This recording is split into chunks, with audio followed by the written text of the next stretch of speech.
في المدينة دي تقدر تزور قارة أوروبا وآسيا في نفس اليوم. مدينة البقلاوة والشاي والسميد، وفيها أحلى وأكبر أماكن للتسوق في العالم. المدينة اللي بتكلم عنها هي اسطنبول، اللي بيزورها حوالي 20 مليون سايح في السنة. اسطنبول بتيجي في المركز الثاني كأكتر مدينة سياحية في العالم بعد بانكوك. ولو حاسين ان انتوا لما تروحوا اسطنبول هتوهوا ومش هتبقوا عارفين تزوروا ايه ولا ايه، في الفيديو ده هقول لكم كل التفاصيل اللي محتاجين تعرفوها عن سفرية 5 أيام في اسطنبول. هنروح فين، ناكل فين، نشتري كل الحاجات اللي احنا عايزينها منين، وكل التفاصيل اللي انتم محتاجينها بالاسعار. المعلومات دي كلها جايباها من علي عاش في اسطنبول 7 سنين، ده بيتي اللي كنت ساكن فيه، واخدني على اهم الاماكن اللي تستاهل الزياره، سواء كانت اماكن مشهوره او حتى اماكن مستخبيه مفيش ناس كتير تعرفها. تعالوا نقضي احلى 5 ايام في اسطنبول.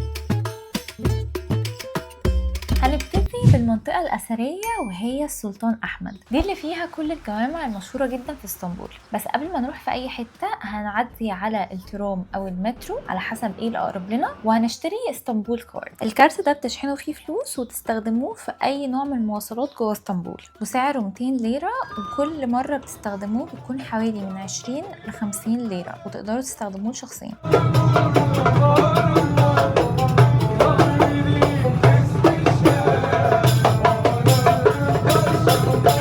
هتنزلوا في محطة السلطان أحمد، والحتة دي اللي موجود فيها البلو ماسك وآيا صوفيا. أول حاجة هتدخلوا البلو ماسك أو الجامع الأزرق، وتسمى كده بسبب البلاط الأزرق اللي بيتزين بيه جدران الجامع، وبيتميز إن ده المسجد الوحيد اللي في تركيا اللي موجود فيه 6 مآذن، وتقدروا تدخلوه في أي وقت من غير أي تذكرة. أما آيا صوفيا فبجد ده يمكن أحلى مسجد دخلته في حياتي. آيا صوفيا اتبنت ككنيسة سنة 537، وبعد كده حولها السلطان محمد الفاتح لجامع سنة 1934. المكان بيتميز بالفن المسيحي والفن الإسلامي مع بعض. تذكرة الدخول لآيا صوفيا ب25 يورو، بس ممكن تقدروا تدخلوها ببلاش وقت صلاة.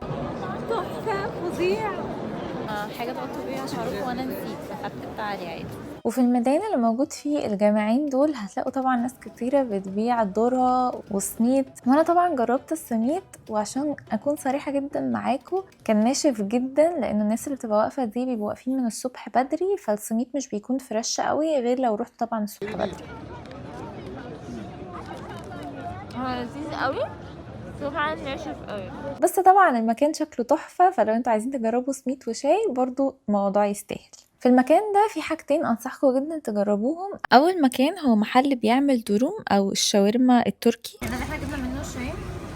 هنا عنده دروم شكلها فريش قوي. الدروم دي بتبقى لحمه او فراخ شبه الشاورما شويه بس مختلفه، هما هنا بيعملوها بشكل مختلف، وبيبقى فيها سلطه من جوه. بصراحه حلوه قوي، المكان هنا عاملها فريش قوي. وتاني حاجة لو انتوا عايزين تجربوا الحمام التركي، ففي مكان جنب آيا صوفيا، ده يعتبر من أقدم الأماكن اللي في تركيا للتركيش باث. أسعاره طبعا غالية جدا عشان هو في مكان سياحي قوي، بس لو انتوا عايزين حاجة مضمونة فالمكان ده فعلا حلو. وبعدها تتمشوا حوالي 10 دقايق لحد ما توصلوا للجراند بازار، وده يعتبر من أقدم وأكبر الأسواق المقفولة اللي موجودة في العالم. مساحته أكتر من 60 شارع جنب بعض، وفي حوالي 4000 محل. هناك هتلاقوا فيه ذهب وسجاجيد وجلود، بس نصيحتي ليكم ما تشتروش حاجه منه خالص لانه غالي جدا، وروحوا على الايجيبشن بازار. السوق ده اتبنى سنه 1660 وسموه السوق المصري لانه اتبنى بفلوس الضرايب اللي كانت بتيجي في الوقت ده من مصر. انا بصراحه اشتريت من هناك احلى لحوم دقتها في حياتي، والناس هناك لذيذه جدا وبيخليكم تجربوا حاجات كتير. واول ما توصلوا الايجيبشن بازار هتلاقي نفسكم في منطقه اسمها ايمنوني. المنطقه دي بتتميز بجامع مهم جدا اسمه اليني جامع او الجامع الجديد، ومليانه محلات تمشيه فيها لوحدها تحفه. وانتوا هناك هتعدوا على اشهر واحد بيعمل تشي كفته في تركيا، علي أستا. التشي كفته معناها الكفته النيه، بس الحكومه التركيه منعت ان هم يستخدموا في الاكله دي الكفته النيه، فبقوا الناس بتعملها بالبرغل، فهي عباره عن برغل، دبس رمان، توابل تركيه وخضروات، ودي من اشهر الاكلات التركيه، واحلى واحد بيعملها هو علي أستا، عشان كده لازم تستنوا لو مهما كان فيه طوابير. وبعد كده هتتمشوا شويه لحد كوبري جلاطة، وده كوبري مشهور جدا اللي عنده محلات اللي بتبيع سندوتشات السمك. لو انتم من محبي السمك هيعجبكم السندوتش ده، بس انا بصراحه ما عجبنيش، بس حاسه ان هو يستاهل تجربوه وانتوا هناك. وبعدها هتتمشوا على الكوبري، ولازم تروحوا وقت غروب الشمس لان المنظر بيكون رهيب.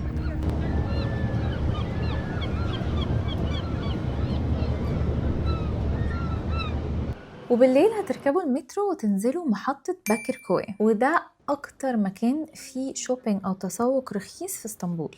عبارة عن شارع طويل جدا، هتلاقوا فيه محلات المعروفة زي ألسي وكيكي والحاجات دي، بس هتلاقوا فيه كمان محلات أسعارها رخيصة ومتوسطة، وكمان فيه محلات اللي هي شبه اللي عندنا في مصر بيسموها بالكيلو. اللبس هناك كان خطير حرفيا، في حاجات ممكن تشتروها ب100 و200 ليرة. تاني يوم هنزور أشهر شارع في اسطنبول وهو ميدان تقسيم وشارع استقلال. ده الشارع اللي مشهور جدا بالترام الأحمر اللي بيمشي فيه، وعشان توصلوا له هتركبوا الترام أو المترو وتنزلوا محطة تقسيم، وهو عبارة عن شارع طويل كله محلات أكل ومحلات لبس. وبعد حوالي 15 دقيقة من شارع استقلال هتلاقوا نفسكم قدام البرج المشهور جدا اللي اسمه جالاتا تاور. اتبنى البرج ده سنة 1348 وكان مبني عشان يكون برج المراقبة العسكرية في عهد الدولة العثمانية، ودلوقتي اتحول لمزار سياحي، وعلشان تطلعوا لفوق بتدفعوا 30 يورو. بس بصراحة أهم حاجة في المنطقة دي هو إن انتوا تروحوا مكان اسمه فيينا كاهفسي. المكان ده بيبص على جالاتا تاور على طول، وعنده أحلى سان سيباستيان تشيز كيك ممكن تاكلوها في حياتكم.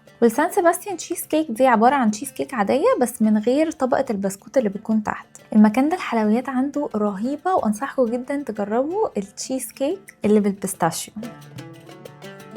وبعد كده هتروحوا محل اسمه باي دونار، وده بيعمل احلى اسكندر كباب ممكن تاكلوه في تركيا، ودي من اشهر الوجبات التركيه، وبالنسبه لي كان بجد من احلاهم واتقلهم. عباره عن بيتا براد لحمه وفوقيها صلصه وزبادي، وبيتحط عليها سمنه سايحه، فاستعدوا لانها تقيله جدا. ولو عايزين فيديو عن الاكل التركي بس فهتلاقوا الفيديو اللي فوق ده كل الاكلات التركيه اللي ممكن تتخيلوها باماكنها واسعارها. وبالليل هنروح منطقه كاراكوي، ودي من اكتر المناطق الحيويه في الجزء الاوروبي في اسطنبول. بيكون هناك في محلات ومطاعم كتير، بس احنا هنطلع على طول على مول اسمه جالاتا بورت، وده من اجدد واحلى المولات اللي موجوده في اسطنبول، وفي براندز كتيره جدا وبيكون فيه عاده ديسكاونتس. ولو انتوا بتحبوا الحاجات الهاي اند شويه هتلاقوا منها كتير هناك. تالت يوم هنركب الباص او المترو وننزل محطة كاباتوش، ودي من احلى وارقى الاحياء اللي موجودة في اسطنبول. هتتمشوا شوية لحد ما تلاقوا قصر دولما باهتشي، وده قصر جميل جدا بيتميز بالمعمار العثماني والاوروبي مع بعض، بس سعر دخوله غالي شوية ب40 دولار. وبعد كده هتكملوا تمشية لحد ما توصلوا لبشكتاش، وهناك هتشوفوا الاستاد المشهور جدا في تركيا. لو انتم من محبين الدوري الاوروبي فده الاستاد اللي بيلعبوا فيه بشكتاش وجالاتا سراي. النهارده في ماتش كوره، الدنيا زحمه عندنا الاهلي والزمالك، هم عندهم بشكتاش وجلطة سراي. وبعد كده هنجرب واحدة من أهم أكلات الشارع التركي وهي الميديا. أحسن وأضمن حد تشتروا منه الميديا هو ميديا سي أحمد، هو متخصص بس في الأكلة دي، والميديا دي عبارة عن بلح بحر محشية رز. وبعدها هتكملوا تمشية لحد لما توصلوا لبابك، وده المكان اللي بيتصور فيه كل المسلسلات، وهو بيجري وراها وبيحاول يصالحها على الساحل. ودي يا جماعة منطقة اللي بتتصور فيها كل المسلسلات. وفي هناك أهم حاجة لازم تشوفوها وهي السفارة المصرية، لأنها موجودة في قصر شكله تحفة. ده غير إن المنطقة عامة كافيز بتاعتها ومطاعم بتاعتها وكل المكان بجد لذيذ قوي، وهتلاقوا ناس بتغني في الشارع. بجد من أحلى الأماكن اللي ممكن تزوروها في اسطنبول. Aşk tuttu elimden benim. Geçtim düşler sakınmam bir gece vaktiydi. في اليوم الرابع هنبتدي يومنا بأحلى بريك ممكن تاكلوه من عند لافانت بريك. هتطلبوا شاي وحاجة اسمها كاشارلي، دي نوع من أنواع الجبنة التركية وبجد رهيبة.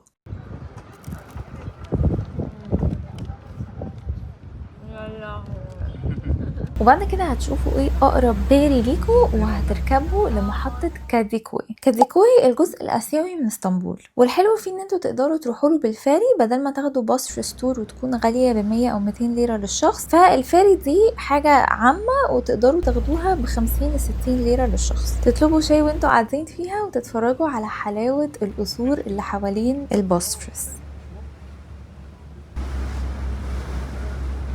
وهتنزلوا تتمشوا شوية في الشوارع الآسيوية بتاعت اسطنبول، وهتروحوا لمكان اسمه جراتيس. جراتيس ده أشهر سلسلة محلات لبيع مستحضرات التجميل والعناية الشخصية في تركيا، ومعروف جدا بأسعاره الرخيصة جدا جدا. والفرع بتاعه في الجزء الآسيوي بيكون من أكبر الفروع ومن أول الفروع اللي بتنزل فيه المستحضرات الجديدة. هتلاقوه في أعمار سكوير. وعملت لكم فيديو بقول لكم فيه ايه الحاجات اللي تستاهل تشتروها من هناك وايه الحاجات اللي ما تستاهلش. دخلتش المحل ده وقفلت الدنيا، ما بقاش انا. اهم حاجه وانتوا جايين تدفعوا ان انتوا تدوهم رقم تركي، علشان لما بيبقى حد معاه رقم تركي بياخد ديسكاونت اكتر من لما يكون اجنبي. وبرده في الجزء الاسيوي هتروحوا المكان اسمه ملك الرز او تاريهي بيلافس، والمطعم ده مشهور جدا بالاكله التركيه اللي هي تافوكلو بيلاف. الاكله دي عامله زي الكشري كده عندنا، عباره عن رز بالزبده مع حمص وفراخ. وبعد كده هنروح في رحله طويله شويه عشان نوصل لواحد من ارخص الاوتلت مولز اللي موجودين في اسطنبول. هتركبوا المترو وتنزلوا محطة مطار صبيحة، ومن هناك هتاخدوا تاكسي أو أوبر 10 دقايق بالظبط هينزلكوا عند فيا بورت أوتلت. الاوتلت ده موجود فيه من اول البراندز المتوسطه لحد كل البراندز اللوكسجري، كبير جدا وفيه اوبشنز كتير قوي ممكن تشتروا منه. واخر يوم واللي هننهي بيه رحله اسطنبول الجميله هو ان احنا نروح على اورتوكوي، ودي المنطقه اللي مشهور جدا فيها الجامع اللي على البحر على طول. تقدروا تروحوها برضو بالفاري او بالمترو، وطبعا لازم تخشوا الجامع الرهيب ده، بجد من احلى الجوامع اللي شفتها في تركيا.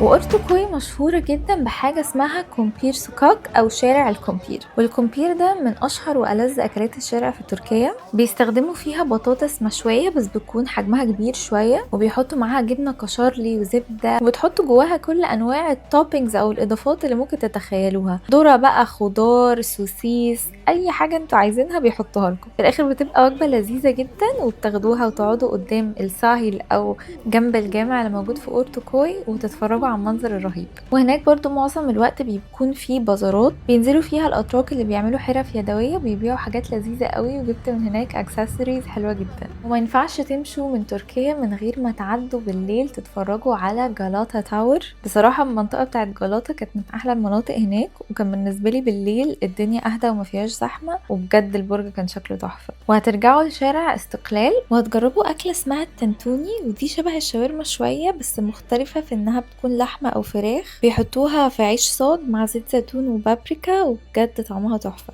وهتختموا الرحله دي بان انتوا تروحوا اسبريسو لاب اللي برضو موجود في استقلال، وتجربوا حاجه اسمها ازمير بومباس، وهي عباره عن قنبله شوكولاته محطوطه جوه عجينه وطعمها خطير. وللأسف ده آخر يوم لينا في اسطنبول، والرحلة بتاعت الرود تو تركيش ريفيرا. هنستناكم في السيريز اللي جاي، ومستنيين دعمكم بسبسكرايبنج ولايكينج وكومنتينج، وتقولوا لنا ايه رأيكم في الفيديوز بتاعتنا عشان نطور منها ونحسن منها. احنا لسه بنبدأ، فمتحمسين ان احنا نبقى معاكم الفترة اللي جاية ونعمل فيديوز في كل حتة في العالم. تنسوش سبسكرايب، فولو، لايك، كومنت، كل حاجة. باي.